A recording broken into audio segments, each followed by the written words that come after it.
눈을 뜬 맹인과 바리새인과의 논쟁을 다루고 있습니다. 우리가 살펴본 태어날 때부터 맹인된 사람이 눈을 뜬 이 사건의 하이라이트라고 할 수 있습니다. 바리새인들은 치유를 받은 그 맹인의 부모에게서 자신들이 원하는 답을 얻지 못하자 맹인이었던 사람을 다시 부릅니다. 보물은 마치 재판의 형식을 취하여 검사를 자처한 바리새인들이 이 맹인이었던 사람을 신문하고 있습니다. 바리새인들은 먼저 하나님께 영광을 돌리라라고 이야기합니다. 이 말은 하나님 앞에 진실말을 말할 것을 맹세하라라는 의미이기도 하고, 또한 자신들의 그 권위로 유압감을 조성하는 것이기도 합니다. 하나님이 이 자리에 함께 있사오니 그러니 너는 진실만을 말하라는 것입니다. 그러면서 하는 말이 이 사람 곧 예수가 죄인인 것을 안다라고 이야기합니다.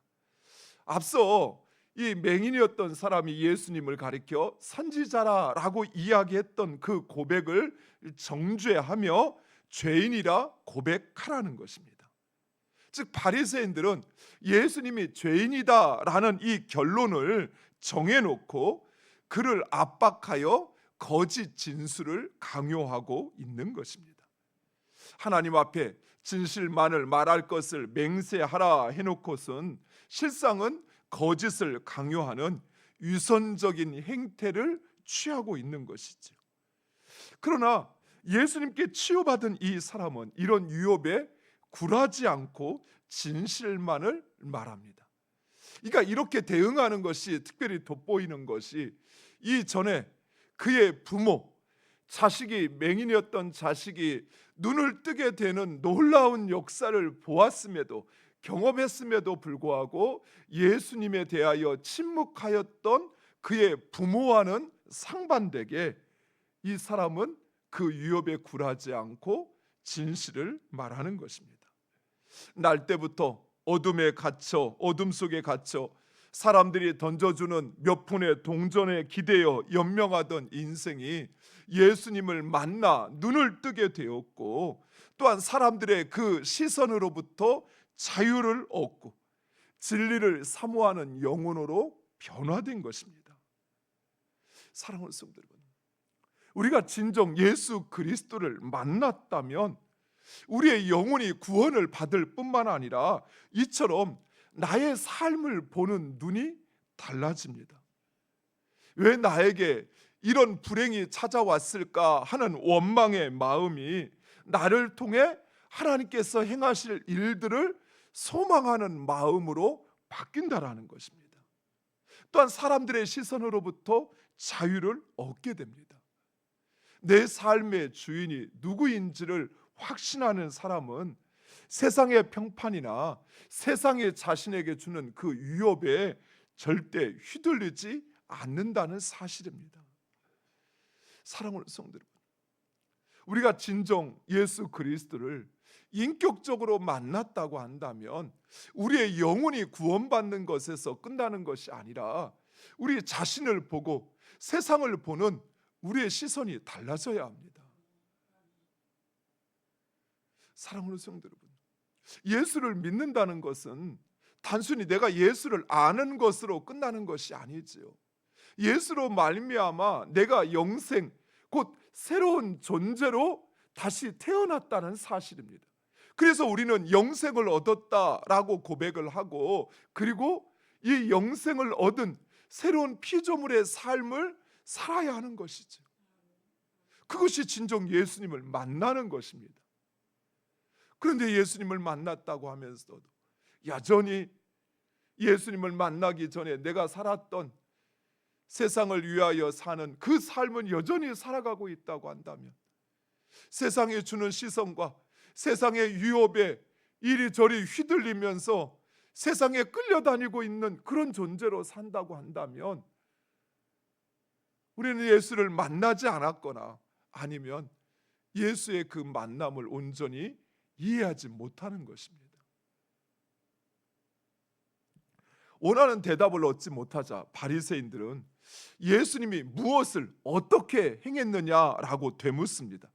그러자 이 사람은 왜 자신의 말을 듣지 않고 다시 되묻냐며, 되려 당신들도 그의 제자가 되려 하느냐 하며 그들의 무지와 완악함을 꼬집습니다.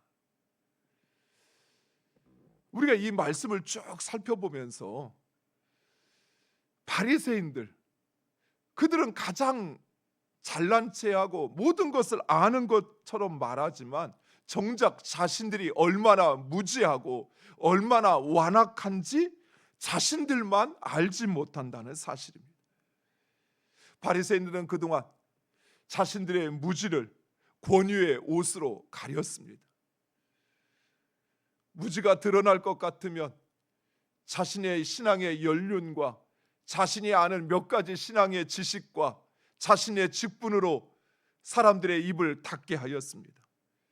자신들의 완악한 마음이 드러날 때면 율법으로 정당화했습니다.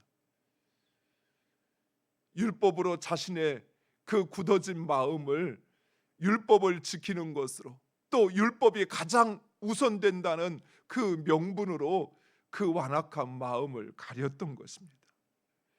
사랑하는 성도 여러분, 오늘날 역시 우리의 무지를 신앙의 연륜이나 직분으로 감출 때가 있습니다. 성경과 신앙에 익숙해지는 것이 마치 자신의 영성이라고 착각하거나 또는 사역과 봉사로 분주하게 하는 것이 마치 하나님과 가까워지는 것이라 믿고 싶어 하는 것입니다. 그러나 맹인은 자신의 그 무능과 어둠을 인정했기에 주님의 손길을 경험할 수 있었습니다. 반면에 자신들은 본다고, 자신들은 다 안다고 자부했던 바리새인들은 스스로 만든 빛 때문에 진정한 참 빛을 보지 못했던 것입니다. 사랑하는 성도 여러분, 우리의 신앙생활 가운데 가장 위험한 때가 바로 내 경험과 내 지식 안에 하나님을 가둘 때입니다. 그래서 더 이상 들으려고도 하지 않고 자신이 가진 그 정답만을 주장할 때 하나님은 더 이상 우리의 삶 가운데 새로운 일을 행하지 않으시는 것입니다. 사랑하는 성도 여러분, 우리의 신앙이 지금 이 우리가 만든 틀 안에 갇혀져 있는지 우리 자신을 보셔야 돼요. 나의 신앙의 연륜이나 또는 내가 교회에서 가지고 있는 내 직분이 나의 영성이 아니라는 사실이에요. 내 영성은 내가 정말 하나님과의 인격적인 만남을 가지고 있고 그 만남 가운데 하나님의 말씀에 내가 얼마나 순종하려고 하는가, 그 말씀대로 살려고 내가 얼마나 내 자신을 부단히 복종시키고 부인하고 주님을 따르는가라고 하는 것에 있습니다. 그것이 진정 나의 영성인 것이에요. 내가 아무리 목사라는 직분을 가졌고 교회에서 장로요 권사로 인정받는다 할지라도 하나님과의 만남이 내 삶에 이루어지지 않는다고 한다면, 내가 그 하나님의 뜻에 내 자신을 복종시키는 그 경험이 없다고 한다면 우리는 하나님이 내 삶 가운데 일하시는 것을 보질 못해요. 경험할 수가 없어요. 내 지식과 내 경험에 하나님을 가두어 버리니까요. 눈을 뜬 사람은 거기에서 멈추지 않았습니다. 그는 적극적으로 예수님께서 하나님으로부터 오셨다는 사실을 이 사람이 증거하고 있습니다. 즉 맹인의 눈을 뜨게 하는 일은 창세로부터 들어본 적도 없고 그것은 하나님으로부터 허락받지 않고는 결코 있을 수 없다는 것입니다. 왜요? 하나님은 우리의 창조주요 우리의 주관자이시기 때문에 그렇습니다. 그렇다면 자신의 눈을 뜨게 한 이는 하나님으로부터 왔다는 것이 증명된다는 것입니다. 이 사람은 날 때부터 소경된 사람이었습니다. 성경을 배운 사람도 아니었습니다. 성경에 대하여 논하기도 전에 이는 길거리에 내둥댕이 쳐져 구걸하여 자신의 삶을 연명하는 사람이었습니다.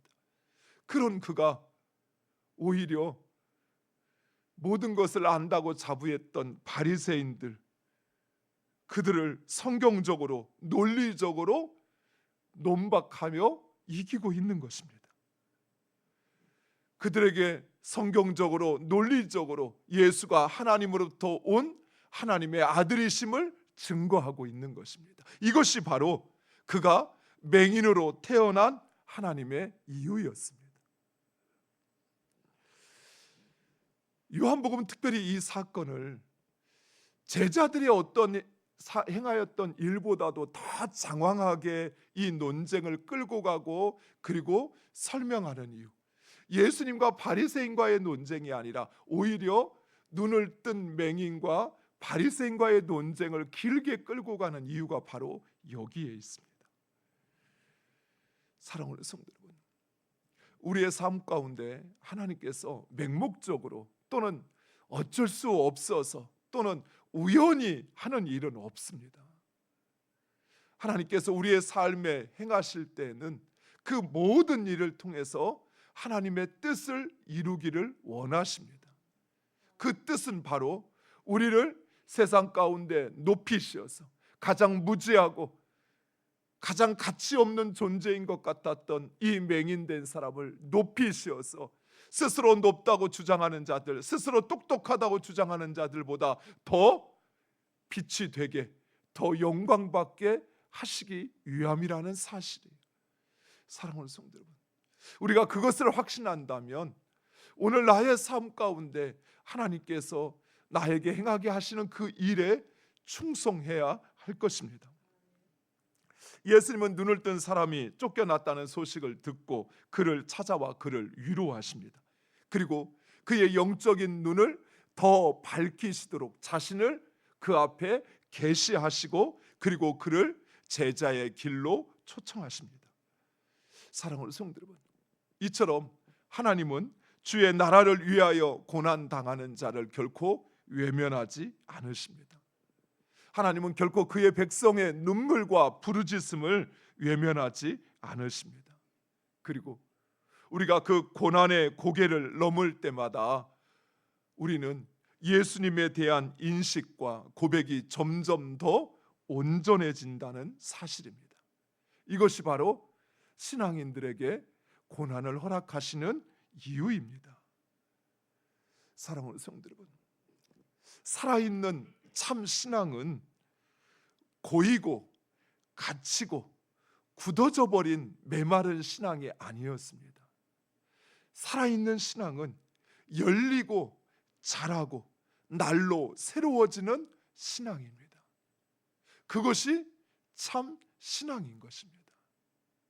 우리의 신앙이 예전에 있었던 나의 신앙의 간증에 갇혀서 입만 열면 예전에는 이랬었는데 나도 이렇게 했었었는데 라고 하는 그 굳어져 버린 신앙이 아니라 열려서 지금도 내 삶 가운데 주님의 일하심을 기대하고 기도하고 또 그것을 이루어가는 날로 새로워지는 바로 그 신앙이 되시기를 간절히 축원드립니다. 무엇보다도 성령께서, 하나님께서 우리 가운데 주의 성령을 통해서 그 일을 행하신다는 사실이에요. 매일매일 우리의 죄의 길들여졌던 그 영혼을 새롭게 하시어서 주님이 하시는 것을 보게 하시고 나아가 주님이 누구인가를 더 분명히 알게 하시고 그리고 우리를 통해서 예수가 그리스도이심을, 하나님의 아들이심을 세상 가운데 증거하시는 하나님의 그 귀한 역사에 참여하는 여러분 되시기를 간절히 축원드립니다.